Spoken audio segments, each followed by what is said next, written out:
que a gente estava lá aprendendo, eu sofria muito com toda essa história, mas eu lembro de um menos glamuroso que a gente estava, meses depois, dentro de uma salinha de edição dentro da empresa, tentando saber como finalizar o filme. Qual é o final do filme?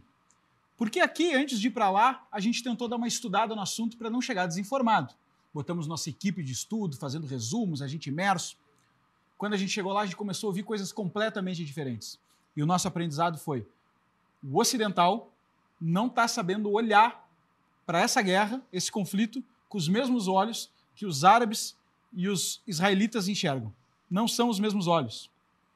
Então a gente não vai botar a nossa caneta de ocidental sentado aqui num belo escritório, etc., para dizer o que eles acham. A gente vai trabalhar o documentário inteiro só com falas deles. Sim. Nós não vamos escolher o que as pessoas falam, nós vamos pegar as falas deles. Sim. O problema, Ravi, é que nas falas deles não havia nenhuma ou pouquíssima esperança de paz de ambos os lados. Afinal, são povos numa guerra. Sim. E a gente não tinha essa experiência. Mas como que a gente termina um filme falando isso? Como que a gente vai terminar um filme de conscientizar as pessoas falando que não tem esperança de paz e que eles não acreditam na paz? Isso atrapalhava a nossa cabeça. E a gente então tentou pesquisar o material, entender o que a gente achava, e com todos os... Inclusive, eles criticavam nós ocidentais por falar de paz.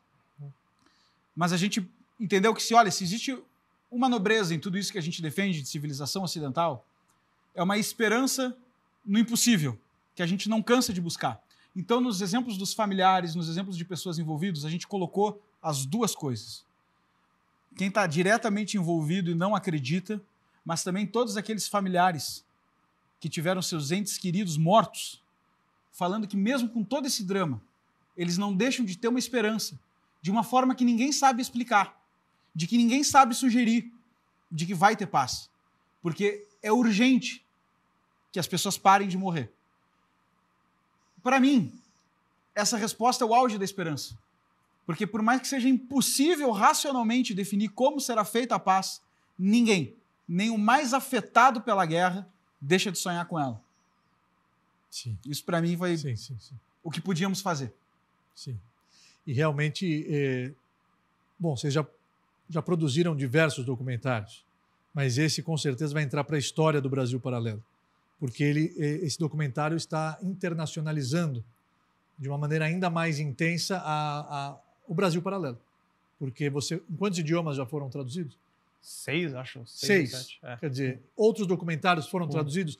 Houve a necessidade de traduzir em 6 idiomas outro documentário? Não. Então, o From the River to the Sea é um marco na carreira de vocês, é um marco na trajetória do Brasil Paralelo, por uma causa tão importante, uma causa de conscientização, uma causa de mostrar a verdade, mostrar o depoimento daquelas pessoas que estão lá e não se deixar levar por jornalistas, não se deixar levar por veículos de imprensa, não se deixar levar por aqueles que nem pisaram lá, mas estão querendo importar um conflito e politizá-lo. Infelizmente, isso é muito doloroso para nós que recebemos essa notícia num dia festivo, num dia de feriado religioso. Quando nós terminamos de ler a Torá, nós dançamos com ela uma vez por ano e recomeçamos a sua leitura. Foi nesse dia, no 7 de outubro de 2023, que nós recebemos essa notícia. E o povo judeu se uniu. De tal maneira, o povo judeu se uniu, mandando mantimentos para os soldados, pagando passagens para mais soldados embarcarem para proteger a população civil israelense, para resgatarem os reféns. Muitos foram resgatados, mas dezenas deles ainda estão lá. Uma guerra é triste. Uma guerra, pessoas inocentes morrem. Mas nós não podemos deixar de esclarecer que Israel se defende de uma guerra que não começou e que reféns inocentes ainda estão lá e que 1.200 pessoas morreram brutalmente assassinadas simplesmente pelo fato de serem pertencentes a um povo. Então, From the River to the Sea é um projeto educacional em prol da evolução, em prol da humanidade, rumo a um destino promissor e mais benéfico para todos nós. Houve algum perrengue nessa viagem, Valerinho? Porque 6 meses lá em Israel, imagina, sem falar a língua, teve algum perrengue lá? Muitos. Muitos? Fala um. Olha, foi bem intenso, né? Porque imagina, uma produção desse nível, com essa quantidade de entrevistados, são quase 40 entrevistados, um acervo gigantesco feito em 6 meses. Então, sem perrengue é impossível, né? Não tem como fugir do perrengue. Não, e gravação sempre tem um perrengue. Muitas. Senão não é gravação. Não, então eram 3, 4 entrevistas por dia, uma na sequência da outra. Começava o dia 7 da manhã, terminava meia-noite, todos os dias. 7 da manhã, meia-noite. Na maior parte dos dias era mais ou menos essa dinâmica. Tirando no Shabbat, que nós tínhamos tempo Shabbat, para Shabbat Kodesh. Israel para. É o 7º dia, exatamente. Mas e domingo é dia útil. É dia útil, domingo trabalha. É dia útil, sim. Mas o maior perrengue mesmo foi depois. Foi aqui, na pós-produção, que é onde o bicho pega, né? O problema ele vai sempre passando para frente.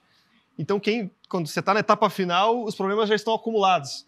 Então, nas últimas 3 semanas, isso é meio que acontece muito em produção, né?